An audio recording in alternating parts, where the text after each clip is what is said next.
Okay. Oh, 6 months. Jacob Yacht, just a few months. Jim Dowdle, just a couple months. Okay. Bridget Tharp, a year. Rebecca Baldwin, 6 months. Left, came back visiting Bridget Tharp for about a month. Oh, nice. I'm Maura Kogan. I live on Grant Park, one of the Grant Park homes. I've been here for 4 years. Hi, Samantha Totora. I'm the secretary of the Civic, and I've been here for just a year and some change. I'm Chris Michiki. I'm the treasurer. I've been in Wyland Park since 2014. And I'm just going to call you Chris M. Yeah. Till I get it. Okay, well, Conway, take us away. All right. So the icebreaker for today is, if you didn't have to spend any money, use your own capital, what business would you start up? Didn't have to spend any money. Use your own capital. What business would you start up? You didn't have to use your own. Unlimited resources. Is this unlimited resources here? Unlimited resources. Unlimited. I'll my go favorite first. word. I'll go first. I say I would have to do a rest because I don't want. Oh, he's freezing. Oh, he's breaking up. In the long run will still last because pick up too much of my time. Hi, guys. Can you hear me? Conway, you were breaking up a bit. Completely froze. Hey, Jen. Are you Okay, there? can you hear me now? Yeah, we can hear you now. Okay, I said I start up a restaurant because that would be lucrative enough and not take up too much of my time, but just enough for me to get to retire. Awesome. Oh, cool. Okay. I didn't know if you guys could hear me. So it's Allison. Hello. I'm not on camera. Should I turn on my camera? Here we go. If you want to. I mean, I look a mess, but that's cool. Hi, y'all. Allison. Hello. So I was going to answer for the icebreaker. Okay. I would probably go for opening up a bodega in our area because that's lucrative. I think that it's needed, and there's always going to be people living in the community, so it'll be utilized properly. So bodega, anything that you can come and get your quick groceries or just quick chips and juice, bread, but something in the neighborhood, in every neighborhood. That's what I would pick. Awesome. I mean, that's what I would pick. Anybody else? You're welcome on Zoom to please state your name and then give your icebreaker. Hello, everyone. My name is Dr. Foley, Dr. Katina Foley. I am the new appointed principal at Wyland Park Elementary. And I would, as soon as he presented the question, I had 500 things pop up. And so I always have to go back to what my passion is, which is empowering our parents. And so I would have an organization that would educate and empower our parents on not just their child's education, but when it comes to the whole child. So we're looking at emotional needs and everything that's included with our precious babies. Yeah, we need to talk because I'm doing that on a way smaller scale already. Yes, look, I got you. I am here, not going nowhere. Well, congratulations. Thank you. All right, who else wants to contribute? Donna? I knew you were going to pick on me. Hey, Donna. I have a lot of, my mind's going crazy. I have a lot of ideas. I have the creative side of me, which would probably open a design center that does reuses and recycles other people's belongings, furniture, you know, artwork and things like that, things that get thrown away that can be made into something else. And then I'd also probably open a free clinic since I'm a nurse and I like to take care of people. That's it. All right. Thank you, Donna. You're welcome, Tanya. Over here. Did anyone else online want to share?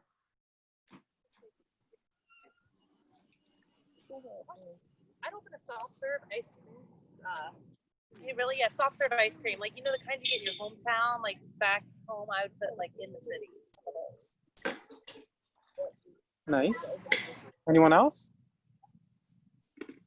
Open a big urban village called Pond for no other reason. I think it's very fun. I would open Bridget? A music venue? Yes. Indoor, outdoor? Oh, would have been indoor, but now it's got to be outdoor too, right? Yeah. That's a good idea. Anyone else? Yes, I had unlimited resources, and I would literally go in cities where there are ginormous abandoned buildings and turn them into shelters for the homeless, and provide programming where they would learn specific skills that will enable them to become self-sufficient, and then give them support mentally and physically until they got, could tap into their own unique whatever that is, make it marketable, and have them to become self-sustained. That's what I would do. Ooh. Thank you. Good one, Tanya. Agreed. Anyone else? What's the question? The If you icebreaker was, if you didn't have to spend any money, what industry or business would you start up? Wait, no, get it. Stop. Get it. Right there. Construction? Remodeling? Laura, did you have one to share? I will go ahead. I would open up a pet shelter because I love pets, and there's a lot of pets out there that need help. You gonna try it? So that's what I would open up. Do we have any? I have 2 cats, Okay. and they're both strays from Mylan Park. Oh. So we have new, Floyd Martin, hi Martin. He's back there, Matt. Aaron, and oh, okay. Hi, Matt. So we had an icebreaker question of if you had unlimited funding funds and wanted to open a business, what would it be? It's actually something I'm already trying to work for. I want to do a co-op for a thrift store that will help our youth gain the skills that they need to kind of be lucrative in the corporate world, because a lot of our kids, they're leaving high school and they're going straight to like these McDonald's and Wendy's jobs. I mean, my kid did it too. Whereas there's other opportunities for them leaving high school or even before, like there's internships that could be paid for, but there's no like hub for that. So I want to make like have the store be where they kind of gain their customer service skills. They're able to like work so that they can have the clothing that they need to be professional. A lot of our kids wear like hoodies and joggers and tees so if we could bring that, into the community, I think that would be beneficial. On top of like having like community resource events in the store itself. So wish me luck with that one, because I'm really like right now it's probably nowhere. We're not close to it at all anymore. But Good idea. but I definitely want to do that. Yeah, she's gonna drink all of my tea. That's probably figured her. She has a cup, what is it, like the 33-ounce one of her own. I don't know why I didn't. Anyone else? What are you doing, lady? I didn't bring a diaper bag. Okay. Well, okay. What I'll is send a message. next on our program?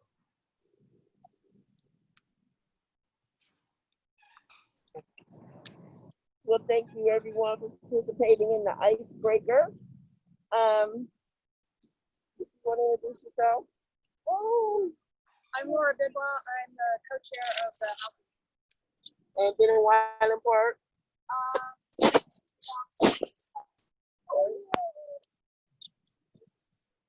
Kathleen Martin. How long have you been here? And we've been here Great.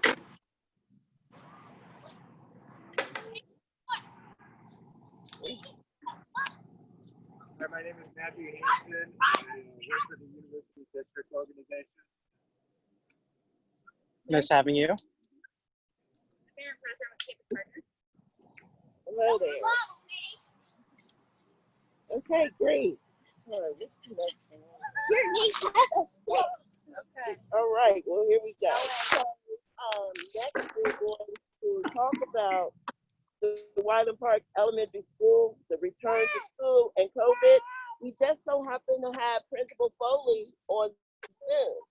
So, Principal, and thank you so much again for joining us. Would you like to say anything about returning to school amidst COVID and what that's going to look like in Wyland Park? Right. So I'm sure everyone has read or visited the website to see the current plans that we have in place that Dr. Dixon, Superintendent Dr. Dixon, had presented to the board, which was different opportunities such as online, completely online learning, and then also the blended learning that we have where there will be 2 cohorts.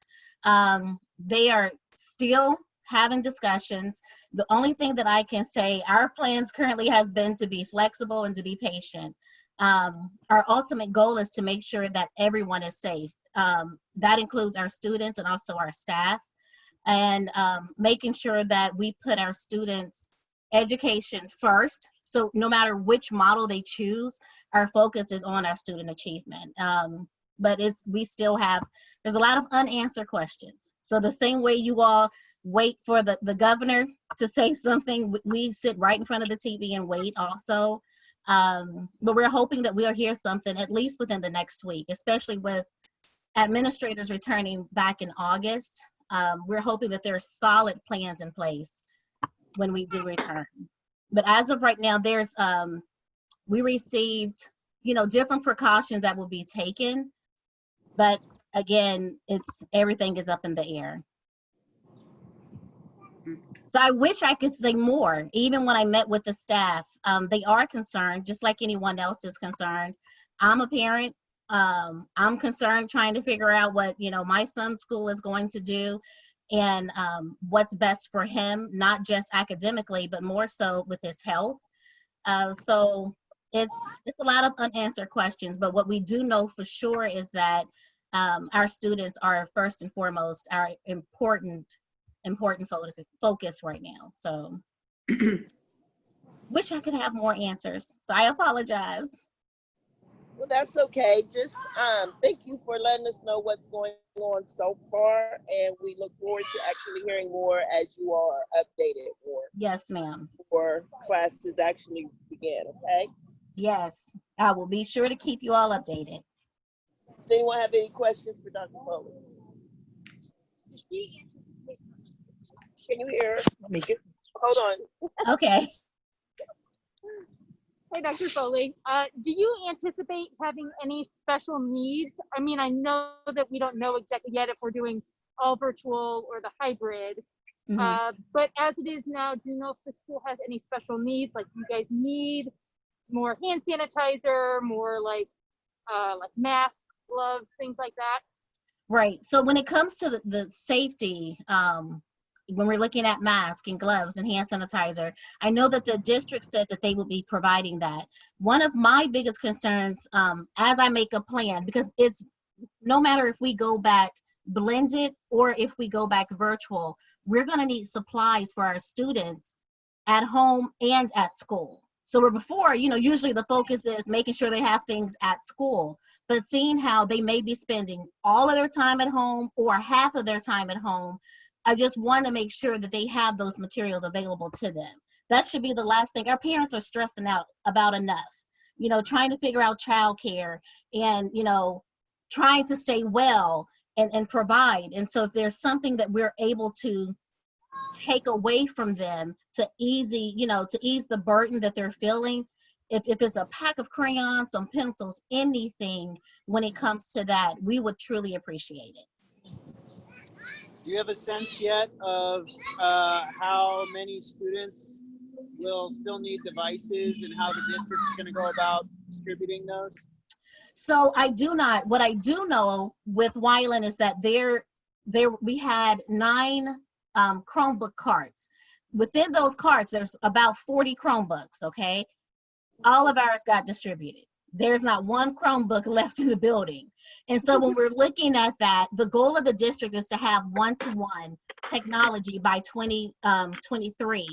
We just got news just today about us receiving the CARES Act, funding from the CARES Act to assist us with purchasing more Chromebooks. So I was screaming and yelling on, it's the little things that matter. So that was a blessing to hear today, that we will have more. But we also have to remember, in addition to having those Chromebooks, we have to look at the actual access to the internet, because they can have the Chromebook, but if they don't have any type of internet service, it's kind of pointless. So we're trying to figure those things out also.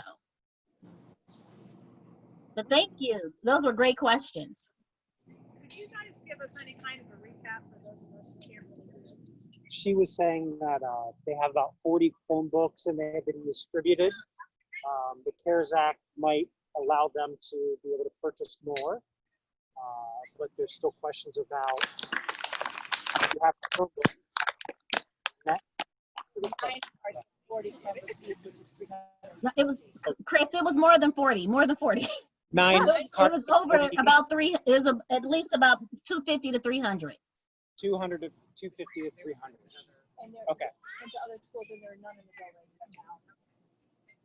And she said that kids they want to collect school supplies to hand out to all the students beforehand. So whether they use those in the classroom or send them home. So, and where would you take the collection to? That was just, we didn't get that far. That was just what do you need? And that was, we had to do it. We're going to need to find out. Is the PTO still active? Yes. I mean, the PTO is about 3 people, but it exists. It does have a little bank account. And yes, it's a place that donations can go to that doesn't get tied up in the district's big pot of money, which otherwise would be at least monetary donations. I mean, so honestly, if neighbors were looking to donate money, Chris, is there someone there from PTO? Yes, that was Ashley you were speaking. Ashley Martin is part of Miss Martin. Yes. So her, I'm sorry. Hi, which one's Miss Martin? right here. Okay, Miss Martin, I've heard great things about you. I'm sorry. So I'm reaching. About you too. I'm really excited to meet you. I'm reaching out to you next week. I'm gonna try to do a Zoom with PTO, because I do want to make sure that whatever we do, we organize it so that, like you stated, it stays with our students. And so I'll be looking for an email from me. Sounds great. Awesome. Awesome, great. Anyone else have any questions? Well, thank you very much, Dr. Foley. Thank you. Okay, now we will, taking this on and off, have a presentation from Matt Anson. He has a interesting art project he wants to present to us, and it sounds really exciting. So I hope we get a lot of participation and create a real buzz. Thank you. Again, my name is Matt Hansen. I'm the executive director.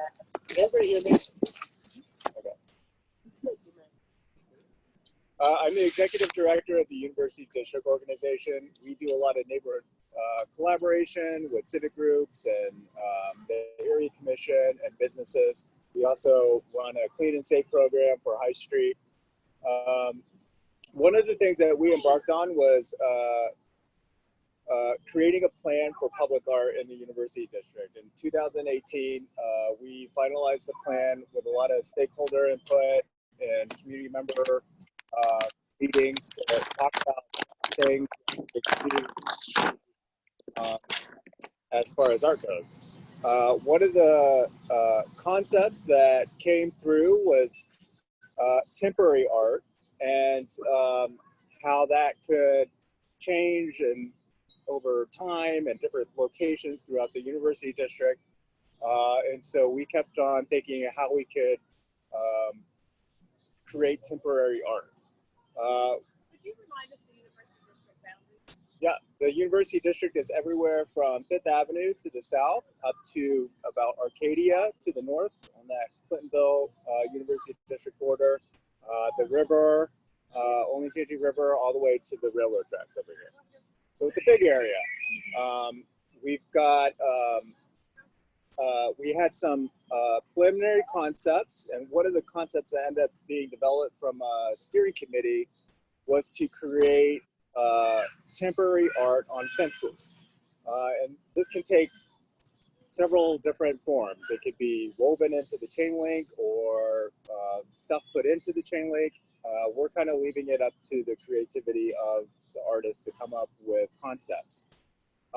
Right at the beginning of the pandemic, we were kind of unsure how this project would move forward, but we had coordinated with Laura on location within Wineland Park because we wanted to choose two.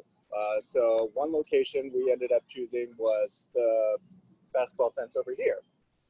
So the basketball fences are not being used right now, or the basketball courts, sorry, are not being used right now. So we thought it would be a great opportunity to activate the space again. And great visibility. Of course, we get a lot of exposure to our piece. Our other location that we chose is a fence that's on the corner of High Street and West Norwich. So we put a call for artists out about a week and a half ago, maybe 2 weeks. And we used our community members to put that out, and we put it on social media. I've got copies of it here if anybody is interested, and proposals are due on the 31st. So we don't know what it's going to look like, but we have asked the artists to take in consideration current conversations on race and equality to help inform the subject matter of their artwork. They're due on July or August? July 31st. So coming up in a week. And what do those proposals, are they composed of, like intent, or you want a portfolio of what they've done, or what they want to do? Yep, so we asked for just a basic sketch and some details on materials and how they would integrate those materials into the fencing. And then we also asked them to provide samples of their previous work. So we can kind of get a sense of how the artists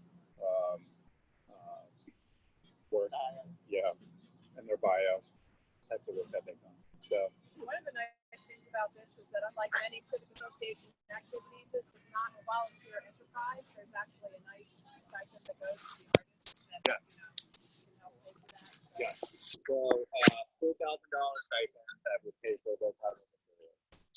We always want to pay our artists. So the 31st. So I've asked Tanya and Laura, since they were involved in the planning of the participate on the selection committee. I'm welcome anybody else that wants to volunteer. We're going to do it hopefully. Yeah, it's just going to be like an hour and a half. Yeah, yeah. You know, meeting and work outside. Definitely will always offer people who are not white. So who are especially creative. We could definitely. Yeah, so let me get those out. I'll leave them with you guys.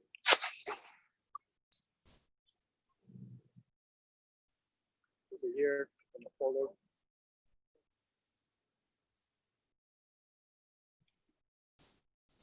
So if you have any questions, my email is matt@universitydistrict.org. All one word. So look forward to any responses that you have. You can also go on our website and download the call and see the other art projects we've done. Any questions? Did anyone have questions online? What was the website again? Can we pin it in the It's- combo? It's universitydistrict.org. So we're guesstimating 2 to 6 months. That was our agreement with the city of Columbus and Parks and Rec. Since this is a temporary installation and not knowing like how it may hold up, then we'll revisit that with Parks and Rec at the end of the 6 months.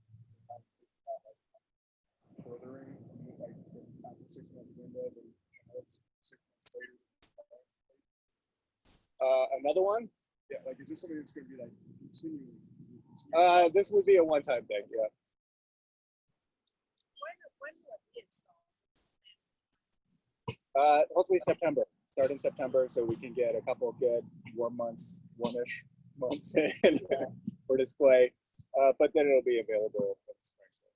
It's a $4,000 payment. Correct. Where did the grant, is it a grant or where did that second come from? We actually got some grant funding from the Columbus Foundation, and we're supplementing that with other contributions that we've received.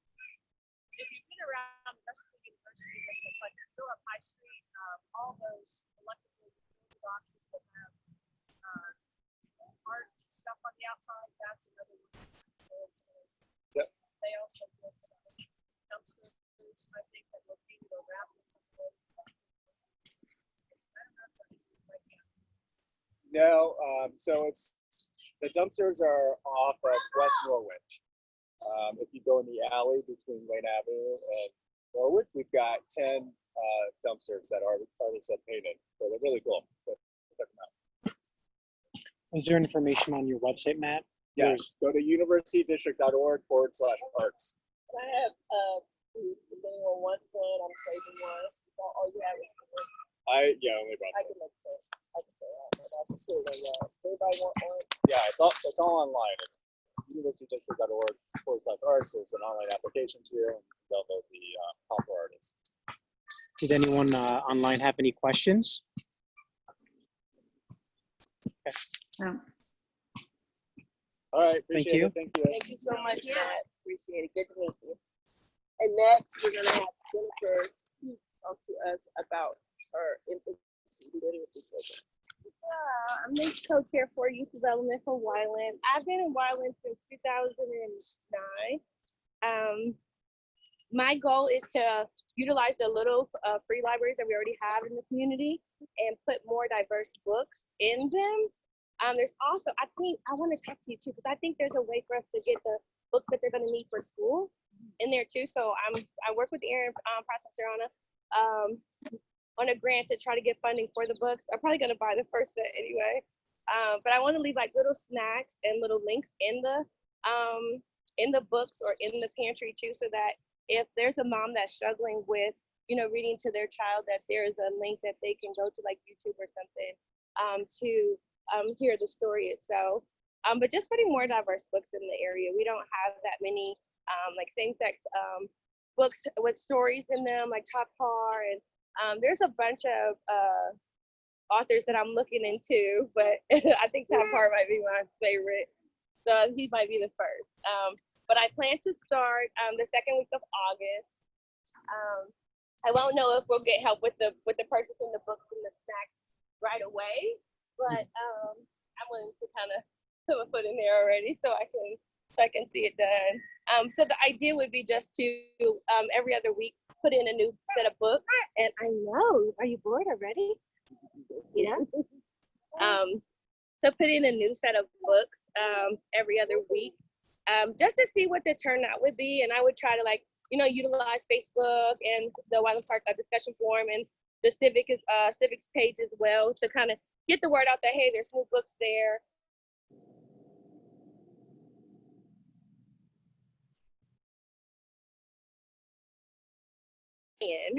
So we have a very diverse family at home as well. So I want to make sure that we have that ability to see ourselves in some of the literature that we're reading to our kids as well. I think that for me, if I wasn't in early childhood, I wouldn't know half the authors that I know, because like the libraries and everything are shut down. They're open, but then they're only certain hours, and the school's starting. So kind of get it away. I'm trying to give parents a way to get out with their kids, even though it's like literally limited as far as what we can do now. I was gonna try and do like a story time there, but I don't think that'll be safe because kids like to hug each other. So pretty sure most of us will like a hug, but I want to make sure that we're making it safe. That's why we're providing the links as well. There's a lot of language barriers too, so I want to make sure that we offer not just English read books, but Spanish read, maybe even Arabic read books. So I got like 4 languages that I'm thinking about doing, and hopefully I can get my 18-year-old to help me videotape the books, and if not, I'll try to find them online. But that's kind of part of my research. But my idea is early literacy. The earlier you can get them reading, the better. And the more diverse is also the better, especially being in Columbus. So, yeah. Yeah, I kind of stole the idea from Charity Rose with the Good Start, because we were having it at the 4th Street Farms every Saturday. My kids barely missed it, and then it started to kind of like, oh, I got sick, and then I got pregnant. So yeah, I would definitely like some volunteers to, I mean, even if you wanted to read and like record, so that that would be helpful too. So it's not just me, kind of boring sometimes. Like I got different wigs, so like I could be, you know, change a little bit, but that's about it, you know. But yeah, I would definitely look for some volunteers. Yeah, Laura. Oh yeah, I was just thinking like, yeah, maybe you can have some teachers at Wineland Park, or even the new principal, you know, read a book, and then the kids might get more excited about logging into blog. I like that. I had a really good idea too, because my son hated reading as a child. Right. And I was beside I was able to get him excited by reading comic books for him. And he developed a love of reading. And I knew he developed a love of reading when he spent his allowance on the next Percy Jackson book that came out. Well, he became a fan fiction writer. If anybody's familiar with fan fiction, it's actually at the end of a book. You don't like the end, you get to write another ending. And there was this whole group of people online, and he has this really awesome pen name that he did. And so it would be fun to interest young readers into learning to hone in on their writing skills as well. So that could be another opportunity for them to further their reading and literacy. So one of my comments is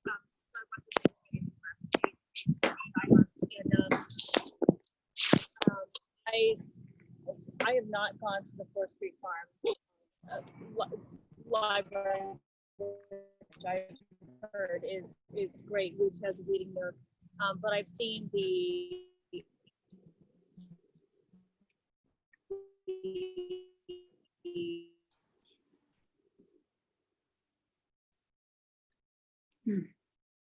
Lost connection. Move the phone around.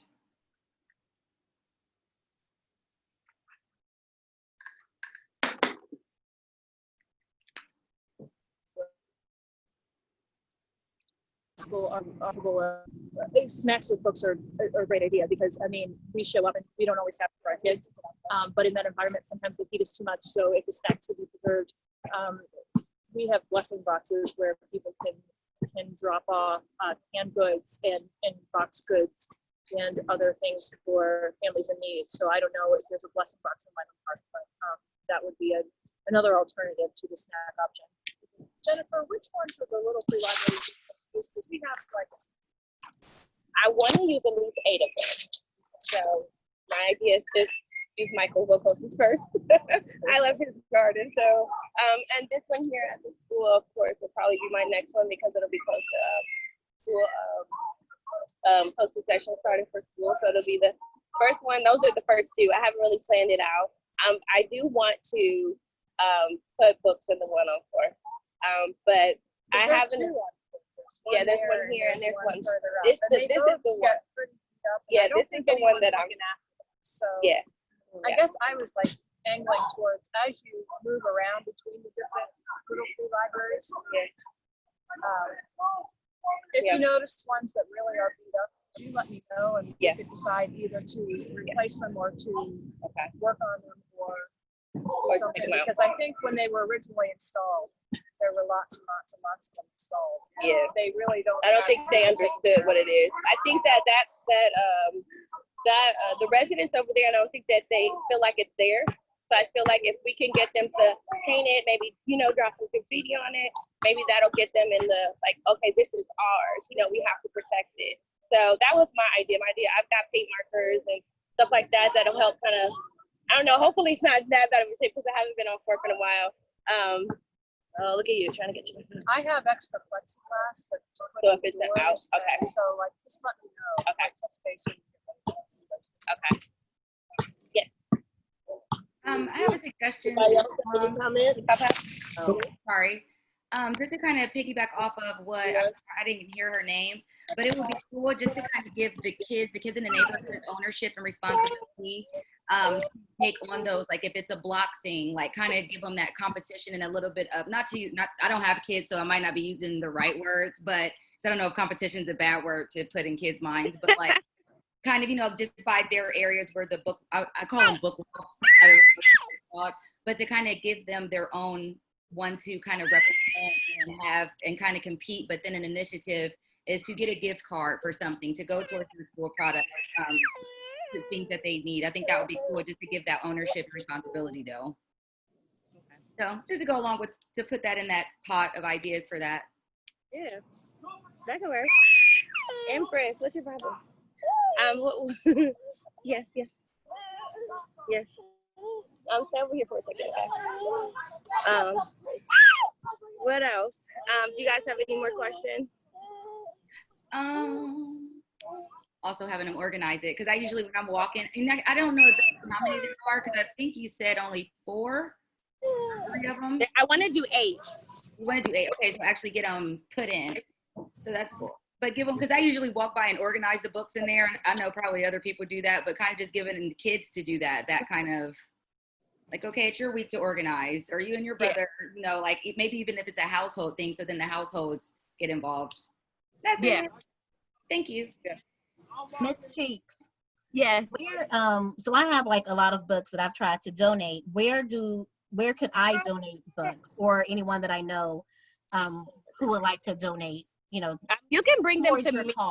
Just bring them to you? Just bring them to me, because I work with the Boys and Girls Club as well. Okay. I'm going to meet with you guys about that school supply thing. So, but I put that in the notes so I won't forget. Okay, Empress has lots to say. Sorry. And her dad's on here, so I heard her yelling. There's also, I know you said to diversify some of the books. There's a ton of, I just know of these from pages that I follow on Instagram, but there's a ton of new Black author books that are by Black authors for kids. I know a few of them. I don't know the process of getting donated. Like if they want to donate a couple to each, if they do 2 to each library, but I know a couple of the people. So if I could reach out to you to even put you in contact with our local authors would be cool. Yes, thank you. I would no problem. That was a great idea, Allison. Thanks. Yeah. We have a lot of local authors. That'd be cool. Yearn to actually get into the schools and get in touch with different organizations, so that our babies are able to see, as Ms. Cheeks stated, see themselves when they're reading and have someone to relate to. But a few years ago, like I had no clue. We were doing a superhero theme at the school that I was at, and an author here locally had wrote a book about superheroes, and the kids were in awe, because it was like, oh my gosh, like you wrote this and you're here? Are you for real? Because they didn't think that he existed. So it drives them. It really gives them a drive. It does. It does. Yeah. Sit down with her. Okay, we're done. Anybody else?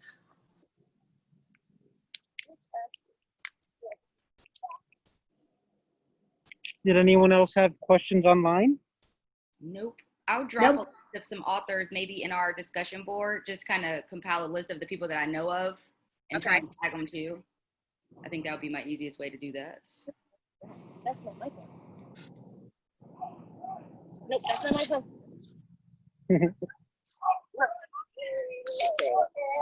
Anybody else? Everybody good? Yes. They're trying to normalize. Not be Wait, kidding. we had a question. Yeah. You have a list of books that I work in elementary school. Child reading, studying the reading class, American Dr. Seuss. We changed our method this year, and a teacher put together a great compilation of books, children's books that were all from different backgrounds. So we Yeah, yeah. I don't have like a, no, we're not going to do this often. I'm open to all of it. I mean, I'm willing to do it more than just every other week too, because I live in the neighborhood, so it's not a big deal. But my idea is to make sure they're getting these books. Like that's it right there. It's like, hey, you know, did you guys check it out yet? And making sure that I'm up on, like I'm on top of it as well. So if anybody wants to volunteer to like check once a week, like are there still books there? And like I believe Allison said, like trying to provide like an incentive. The snack hopefully is the incentive, but probably won't be. But some of the kids, they, you know, my kids don't get much sugar and sweets and stuff at home, so I might be like, hey, some fruit snacks in there. Let's go get a book or something. So You know, also it might post a list of books or even make it. that's a good idea. It's a great idea. That might be what I do. Okay. Anyone else? Thank you so much, Jennifer. Appreciate it. We look forward to seeing more of the literacy program and hopefully have pictures. Yes. And some volunteers of people reading. I know you can count me in. That's one of my favorite things to do is read the I was literacy. just saying, you saw my book collection. Yeah, I have actually some very diverse books at home for you too. I like to see. Okay, great. Next, we're going to talk about an event we're going to have. Erin was graciously helping me to work on it as well. It started out being a drive-in movie deal for kids, for the family, but it's since turned into just movie night. We were wanting to do drive-in just to discourage the children from being over at the park, but we've come up with a location, right, Matt? So over here at the 3M, was it? 3M lot. And we have tentative date of August 14th, which is a Friday night. And you bring chairs, blankets. Hopefully we can get water provided, and we could maybe get the Wyland Park Wildcats to have a little fundraiser of hot dogs and bagged chips, individually wrapped items for us to have while we're watching the movie. And it should be a lot of fun. This is kind of in lieu of the festival. We are just trying to really have some fun and try to just kind of keep the neighborhood together and everybody engaging in a socially distanced way, and just have some events that will just make fun for families. So, yes. I know our neighbors on the street did this like I think last month. Same idea, and they had Kona Ice come. So okay. I think it might be just we have like a decent amount of people. I think they just come like I mean you don't have to like pay them to come, but then it would be like you would pay. You pay, or if the Civic has a little bit of a budget, maybe you could be like the first $200 on the Civic or whatever. Yeah, it's like snow cones. Yeah, that would be a lot of fun. Do you want me to look into that? Could you? That would be great. Yeah, that's a good idea. Yeah, it would be a good idea. So we are thinking, like I said, August 14th. So we will try to get that out there. Is there anything for them to say about it? I don't think people have more details. We're targeting 3M. We just have to make sure we can deal with the electric issues, but we're working on a generator, so I think we'll get there. Okay. But it may change, but for now, just put August 14th on your calendar for sure. Yeah, it would be a lot of fun. What movies are you thinking about? That's what I was going to ask. Well, I gave her a list of 5. You can shoot me some more. Are you still taking names? Or? I mean, we can, like, the Kiwi Film Center is going to handle all of the logistics for us, and so they have to go through the licensing process for the studios. Right. So it's taking a little bit longer because studios laid off a lot of people. Sorry. Studios laid off a lot of people, so things are just taking longer. So Tanya got a list of 5 movies that I was going to look up for a second. And we can, he's going to kind of go down the line and see what we can get licensed quickly. Yeah. So we have Scoob, the Scooby-Doo movie, Trolls 2, Artemis Fowl, Jumanji, and Aquila and the Beast. But if there's other ideas, I mean, I don't know if he's going to go through all 5 or if we're just, he asked for as many, like between 5 to 7, so he could just see what he can get licensed quickly. That would be fun to have. So really won't. Any other questions?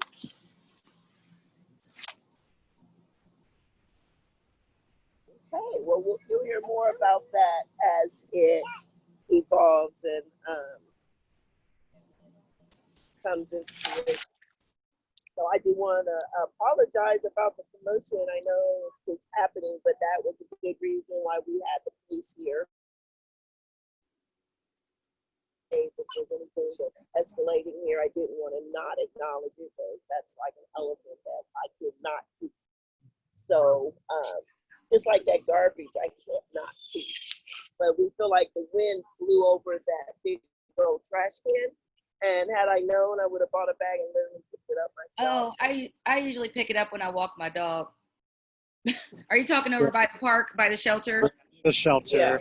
Yeah, I usually take a bag with me and I try and pick it up. But it's so much over there that it doesn't matter at this point. And it's really full, and there was some really strong winds, and I believe that's what happened. It looks bad over there. Believe that that's intentional. Okay, so going into that conversation, since you were just talking about the garbage, is anyone interested in kind of coming out and picking up trash? I do it here and there. I have a box of plastic gloves. I thought to order myself off of Amazon, just like a little trash picker-upper. But no, we do this as the end of the month. The last Saturday of every month, we actually meet here and go through the community picking up garbage. Oh, come. I do have some 30-gallon, like large black bags that Derek from Keep Columbus Beautiful supplied to us. So if we have any of those, Yes, Allison, don't spend your own money. The city will provide it to you. yeah, I've got a bunch of trash. Okay. So just meet here Saturday at is it 9? Was it last Saturday of the month at 9 a.m. over there? No, yeah. Okay, last Saturday. I remember that. Thank you. No problem. So, anybody have anything they want to comment? Yeah, before we move on? We'll make a Facebook event for like the trash cleanup and post it on there. Okay, I'll get look people. for it. Yeah. Thanks, Chris. Everybody good? Okay, Bridget is going to talk to us about another event we had presented, a porch dinner. Okay, so the idea is I lived in the Bowling Green area for a while, and in Toledo in the Old West End they do a neighborhood progressive dinner every year, and so it seemed kind of cool. Like porches are so important. So the idea is to do a progressive porch potluck, so people would sign up to host. There'd be a sliding scale for tickets to come as an attendee. And basically, if you're dining, you should bring your own to-go container, and the host will, sit out on their porch for a couple hours during the designated day. You can come pick up your item. And so we'll post, everybody that signs up as a host can tell us what they're going to serve. So, if you have a dietary restriction or something, you're vegetarian, you can skip the place that's going to have meat or whatever. And then we can kind of do this little walkabout through the neighborhood and get to know some folks. So if it's something that people seem interested in, I, would propose doing it closer to school time, like late August, early September to mid-September. We could announce it by early August and just secure all our hosts by the 14th, which is movie night. So maybe movie night's the last push, to announce who wants to host, sign up online. So that's the thought. Like trick or treating. Yeah. Alcohol too, Yeah. Would you, Bridget, like for the host, would you sort of keep that in a confined area so that, or just wherever throughout Wyland Park? I mean, I was just thinking wherever because our neighborhood's not big. Yeah. So it's like 4 by 5 blocks. So You're now on what, 5th? 5th. Okay. Yeah.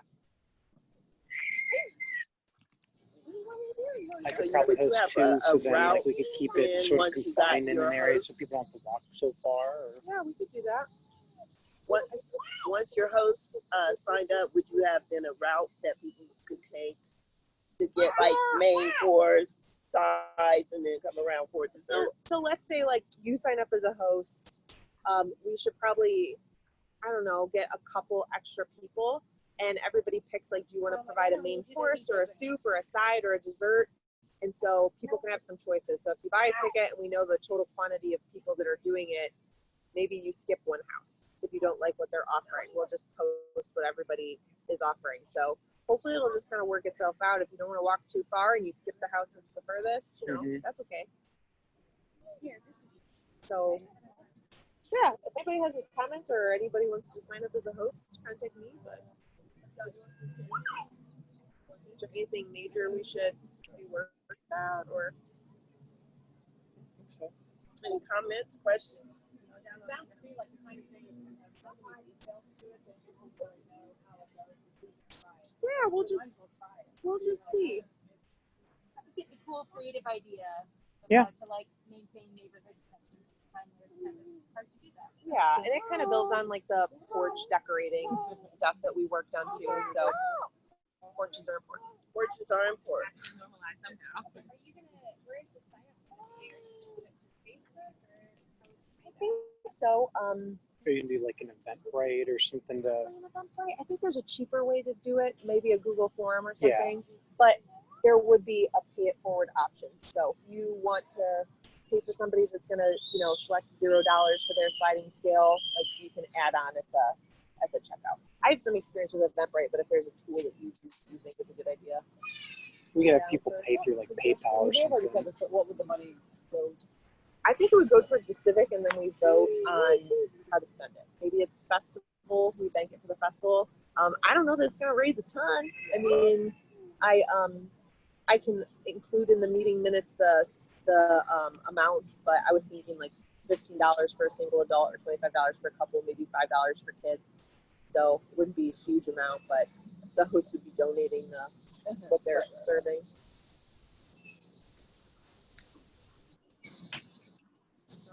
Did anyone online have questions? No. No. All right. Thanks, Bridget. Thank you very much, Bridget. Thanks. Thank you very much, Bridget. I'm going to move forward now with our committee reports. I think Laura of the housing, and then Laura with Melons. All Laura. The two Lauras. So the housing committee met a couple weeks ago, and the two big topics going on right now. One of them is a new special improvement district that's being formed by property owners coming up North 4th Street and then across East 5th Avenue. And the kind of surprising aspect to that is that no one really thought to tell anyone in Wineland Park that this was happening until it was already through City Council. And so I'm still following up with the people who are going to administer the SID. I think the basic idea is that the same people who do the Short North SID would do this one. And it generally collects a special additional assessment from property owners along this very specific boundary of North 4th and coming across 5th Avenue. And that money gets spent to provide services like additional trash pickup or extra security or graffiti abatement. I think Steve Bollinger from Drive Companies mentioned that they might do sidewalk repairs because there's a lot of non-compliant sidewalks along that stretch. But I'm still finding out more about it. There is a board that oversees how the money gets spent. And that board is limited to people who own property within the special improvement district. And so the Italian Village Society has been discussing how they could have some input into that board because so much of it is within Italian Village. And I think we'll have similar questions for Wineland Park also. So I'll have more information about that at the next housing committee meeting, first Tuesday of April. The other big topic that we're August. Way The other ahead. name yeah. So the other big topic right now in housing is the Joyce Hughes Park that's being conceived over on Grant Avenue right now. And we started talking about the design for this in the neighborhood probably almost a year ago now. And then the designs got shared with this group at the end of May. Some people may have seen them in that Zoom meeting that we did. They got shared with the homeowners associations, and I think I'm still getting clear on this myself, but the various groups of Grant Avenue property owners also got to see the design proposals a couple of weeks after we did. And so all the design input is kind of coming back to Thrive Companies right now about what the park is really going to consist of. And the next step that we've been talking about is forming a new committee that'll be just a temporary committee to talk about what will the rules be in the park and are there activities that we want to sort of sponsor or encourage. And that's a very vague topic right now. So that committee inviting people who want to be on it to let me know. So if you're interested, I have probably about 10 or 15 people who have signed up already, but I'd say the more the merrier. So I'll hand this around, and I don't know if it's really COVID appropriate or not, but if you're interested, put your name and a contact information on here, and I'll get in touch with you. I think we probably won't have our first meeting until September for that committee, so it's not urgent. And those are the two housing things. This is very historic because this is literally the first time we'll be working on a project with the whole community. So this is historic and exciting. So if you want to be a part of it, sign up. And thank you so much, Laura. I appreciate it. The sign up list is for the committee to make the rules for the park, not necessarily for like the park design or something. No. The design concepts are pretty much out there now. Right. And Thrive is going to collect feedback from basically everybody, and Right. I don't even know if I don't have a sense for how much they intend to sort of come back to us with it, but I think that the work of the design committee is done. This next committee, and I think it's also, it's an interesting and kind of open question, exactly to what extent we'll get input on what the rules are, because it's complicated, but I think it's important to have that discussion as a community since it's supposed to be a park for the whole neighborhood. So It's complicated in this park. This park is public park. Exactly. yeah. And we had quite a housing committee meeting. It was just really wonderful that everyone came together and they did voice their opinions and concerns. But Michael Wilcox very eloquently talked about Joyce Lee, who she was to this community, her impact on Wyland Park, how much time and money and her own talent she put into this community, and how Wyland Park has evolved in terms of the how it's become so diversified and literally a model for other communities to follow. And Matt Martin here and Steve Sterrett wrote a white paper on the process that was, it used to be very easily used. So not only, again, I'm going to say this is Wyland Park, a city, community to be proud of, and the place that we can all say we were a part of this historic community coming together. But now we can honor Joyce and her contribution in the park, which the design, like Laura says, and like as Michael Wilcox rolled out in his presentation, has pretty much been set. We just now want to talk about how we will live and come together as a community in that park. And again, it's just historic because it's the first time these two neighbors are coming together. Exciting.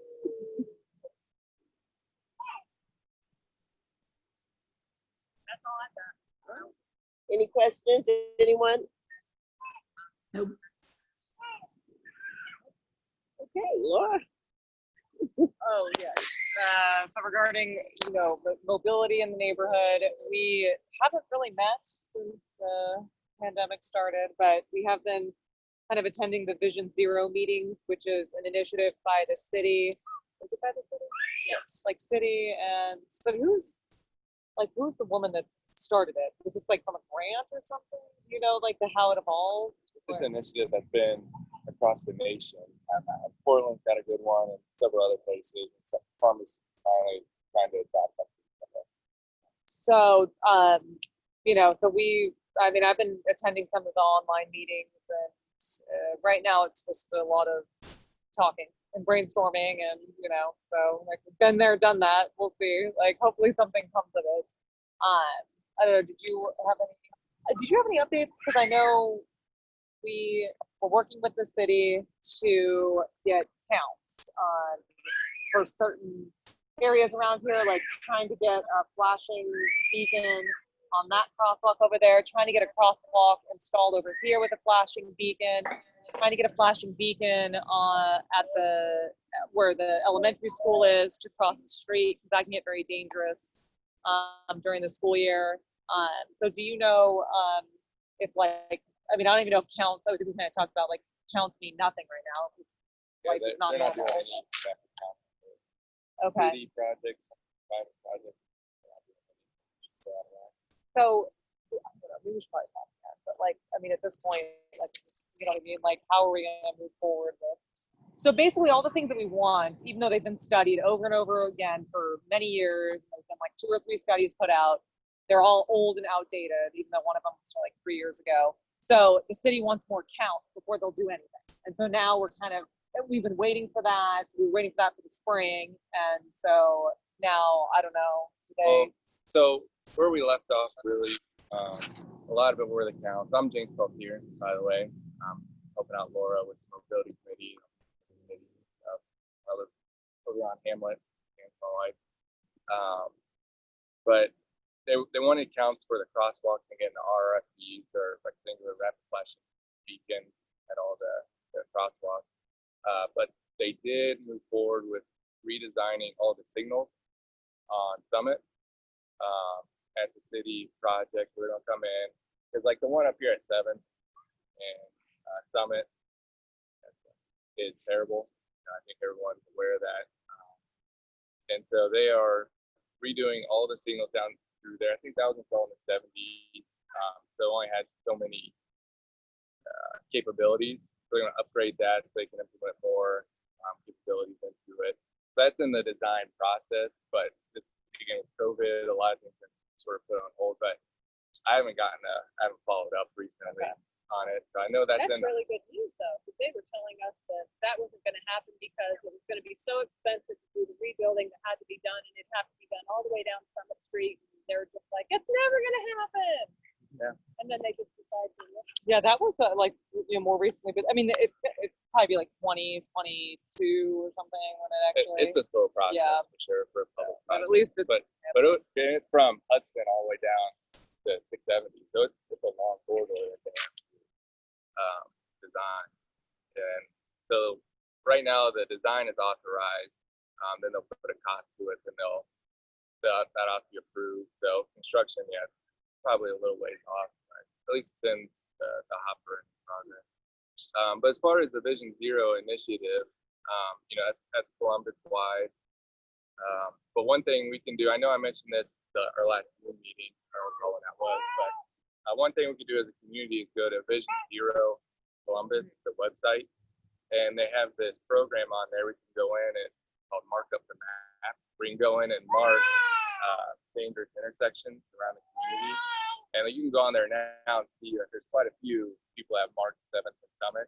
And so you can just hop on there. The city will use that information to hone in on certain intersections that need to be implemented into this Vision Zero initiative.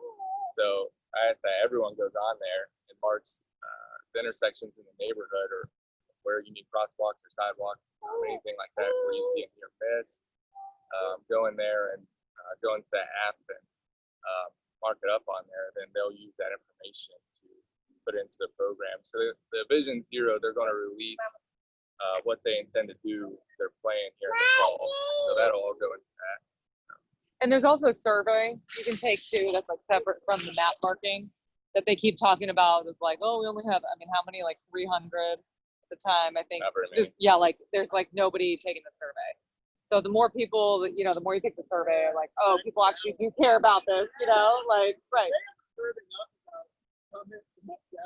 Well, so the Vision Zero survey is like for the whole city. So, I mean, but again, like, if you think about the whole city, you have hundreds of responses, like, is this even an issue? You know what I mean? Is this something people even care about? It's because everyone So- in the city probably had the same response when that rolled out. They just were just like, we've been studying this stuff I for know. 15 years. How many times do we have to fill out a new survey? Right. Yep. But it's there for you to fill out again. So. Please do it. Anyone have any questions? Any more comments? Oh, I also an update. Amy, who's not here, but I'm not sure where they came from, but I'm getting, I think, like from her 30 slowdown signs. Yeah. That are like yard signs. Yeah. So I'll just keep them at my house, and if anybody ever wants one, just let me know. Well, can I speak? Yes, Donna. We filled out a list at the Civic, I thought, maybe a year or so ago, if you wanted one. There was, I know I put my name down to have one. I would love one. A slowdown sign? Yeah, because they speed up and down 8th Avenue. Oh, yeah. Like Okay. it's, you know, I don't know what, but I know, I think it was over a year ago, that subject came up, and a bunch of people wrote their names down somewhere. I don't know where the list went, that they wanted one. So Have it been archived? Yeah, I think. does anybody else remember that, or it's just me? I remember us talking about it at a meeting. And Yeah. I think we would have tried to give that to you at the time. So I'm going to push that. Yeah. I have no recollection of this. So. Oh, but I would love one. Thank you. Yeah. Okay. I'll come over and get it. Okay. Anyone else? Thank you so much, Laura. I just want to fill you all in on a few things that are going on that we can hear about, get involved in, be a part of. The OSU Extension update, or the Franklin County one, this one here from OSU Extension. They talked about their 4-H youth being busy this week doing a Franklin County Junior Fair, where they were just learning about a lot of topics. And some of the upcoming events are getting back to healthy every Tuesday and Thursday, August 21st, focusing on health and wellness, spin club. I have a link if anybody wants to, just I can send you all of this. It's quite a few things. Virtual workshop on pest, weeds, and disease. Money management workshop, August 1st and 8th. And Wellness Wednesday series. Also, Catherine Ho has been very good about sending me a lot of information. I know also she sent free masks. Anybody want to get free masks or direct someone to getting some? They're going to be at Milo Grogan Community Center, August 7th through August 21st, September 4th through September 18th. That's the 852 East 2nd Avenue. Anybody want to direct someone to get free masks? Again, I can get you this information. And then also from the OSU Extension, the Master Gardener volunteers are sponsoring a webinar focused on growing mushrooms for food and health. Imagine that. It's scheduled for actually 28th at 7 p.m. So if you don't have that information, I can certainly get it to you. And also, Get all from like Susan Colbert's yeah, letter. yeah. I don't know who all is getting this information, but Catherine always forwarded a lot of stuff to me as well. And Doris House met with Lisa Snyder. They had a wonderful meeting, and I wasn't able to be there, but Elsie, Lisa, and Susan Colbert were there. They did send me some follow-up, some pictures of what the design would look like, taking over the old carryout on 4th and 8th. Wait, what? What are we doing? What's going on? Dora's house. She's planning on moving. I had no idea. Well, it's in the works. So it may not even be written in stone yet, but I did one. Like, you know, you can be with Zora's house. Yeah. Okay. Yeah. But she might take over the Nicolitas or what was that carryout called? Something. Fourth and A. The one right here.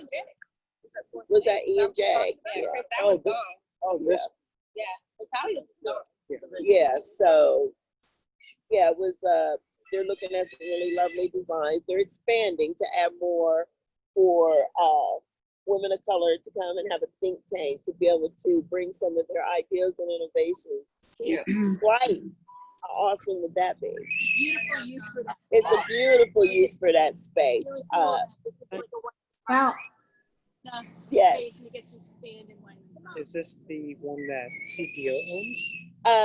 Well, Zora's house is literally right across the street. Yeah, I know where Zora's is. Okay, and she's going to be expanding if everything works out. So yeah, I don't need to discuss.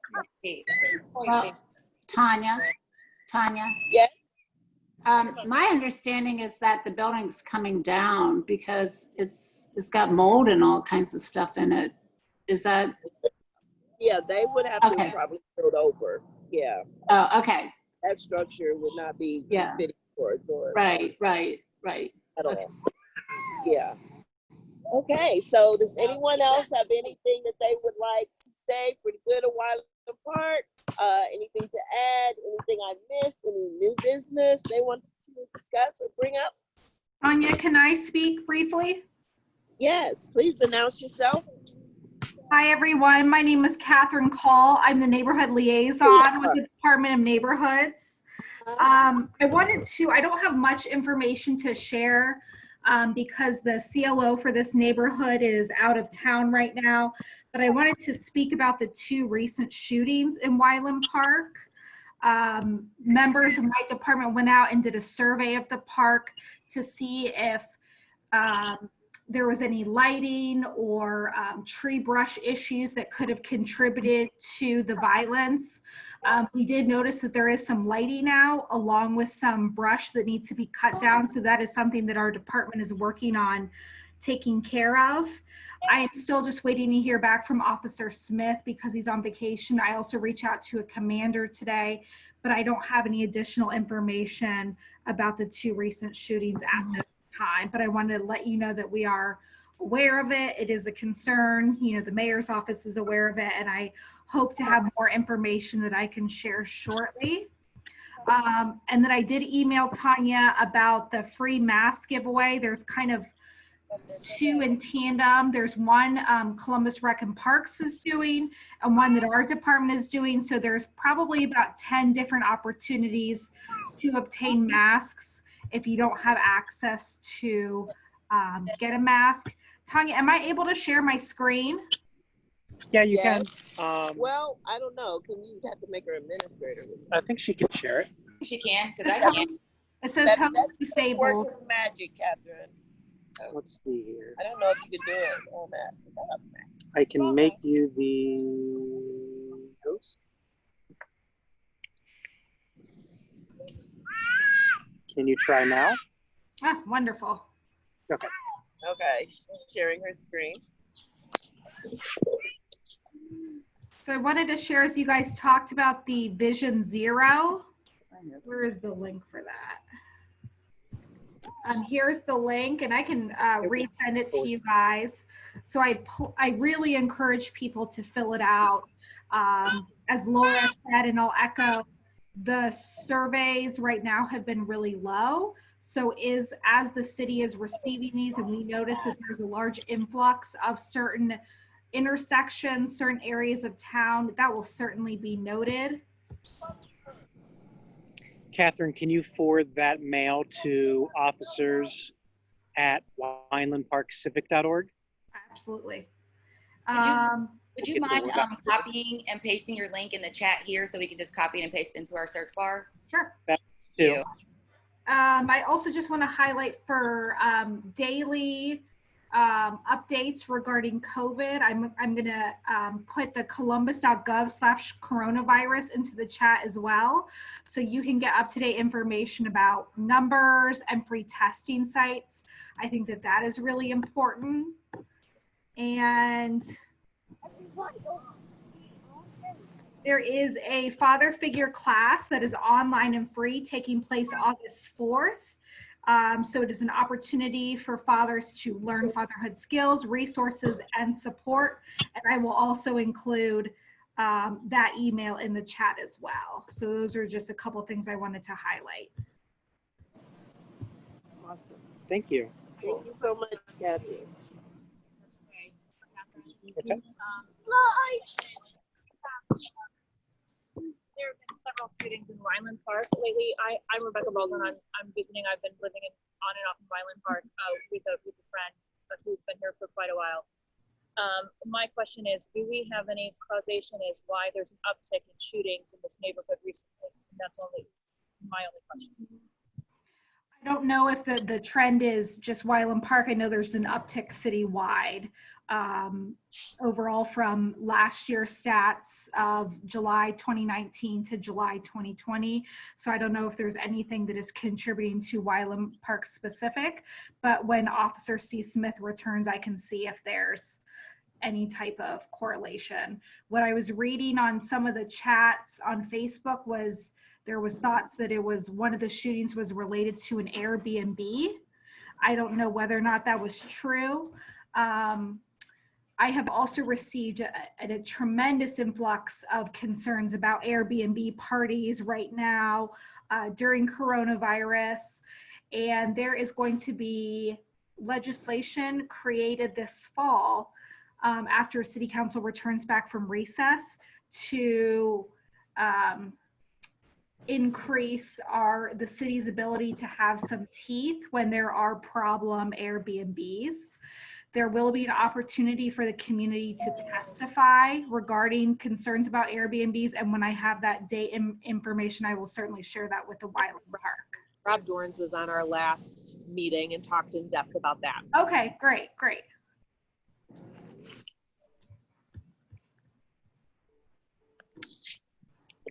Thank you. Did you have any other updates, Catherine, for us? That is it. All right. And I'm just going to put these in the chat link right now. Thank you. Hey, Catherine, this is Miss Cheek. Hey, how are you? I'm fine. I think too, I live very close to the park and I work with a lot of the youth in the neighborhood. And it seems like the first event, the kids are not from here. The original shooting, the kids aren't from over here. And it kind of like linked with like how the kids from 7th and 4th don't really get along. But from what I know, the original shooting started and the people are not from here. So I'm thinking that the continuance is the retaliation. That's what I heard. The original. But I know for sure that the first shooting was not any children here, and that's what it was. I'm thinking that someone from another neighborhood came over with a group of kids from Wyland and got into an argument and was left. And that's how he ended up getting shot here over on 4th and 7th. And that kind of just escalated to everything else. Yeah, and then I think that the second shooting was there was a vigil at the park and people drove by. Yes. Yes, for the young man. Yes. I think that was definitely.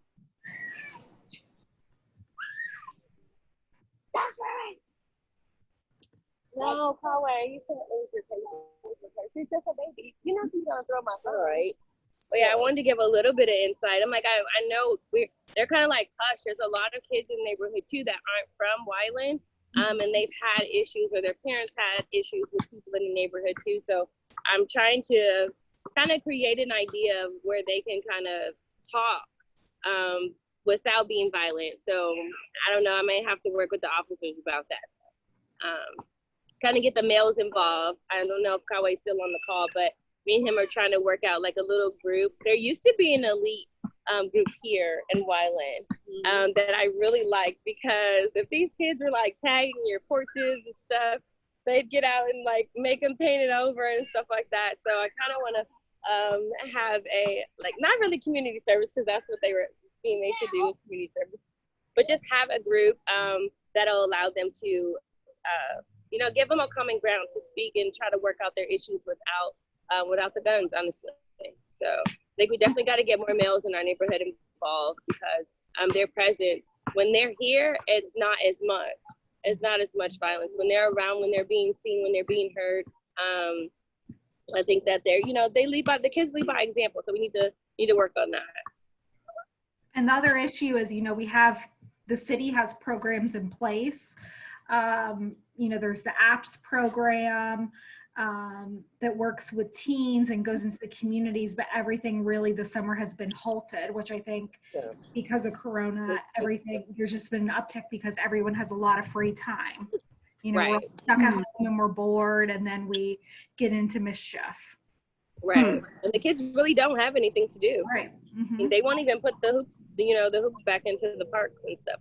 Kids don't have anything to do. So, and a lot of it too is like social media trash. So, we're trying to figure out ways to kind of do that too, like maybe create groups that, represent anti-bullying and things like that. So, I got my daughter working on a few things for the internet, so hopefully she can help me for real.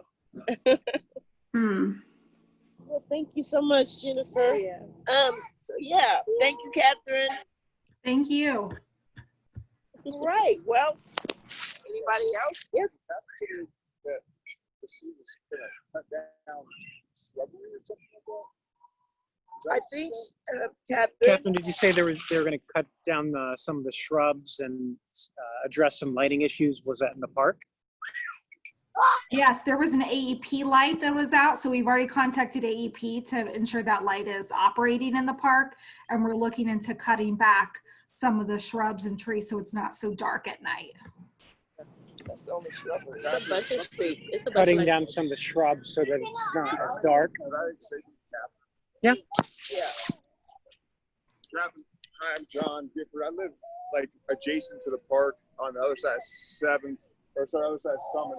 And one large issue that this park has is that there's a road access that numerous people drive through the park and park right next to the pavilion. And I know that the shooting in the park was a drive-by shooting to start, and it's the individuals who drove down the road that's not even meant for anyone other than the emergency vehicles. They shot from that road to the individuals at the picnic table. And I think if we could somehow communicate that to the Parks and Rec of the city about making it a little more challenging for vehicles to access the park, that might help with some of that, parking illegally throughout in the park, and maybe combat some violence. That's important to know. Thank you for sharing that. I'll provide that feedback. Yeah, I noticed on Sunday there were cars actually parked inside of the park by that shelter house there. It's a large walkway or a skinny little driveway. So if you want to walk on it, great. If you want to drive on it, you have that option too, unfortunately. And it needs to really be just made a walkway. I mean, there aren't any trucks or cars that need to be driving on that ever. I can't imagine why that would need to be, anybody would need that. I think it could be for the school though, because like that's the backside of the school. But I know, but the buses don't go back there, do they? No. No. Well, who drives on that?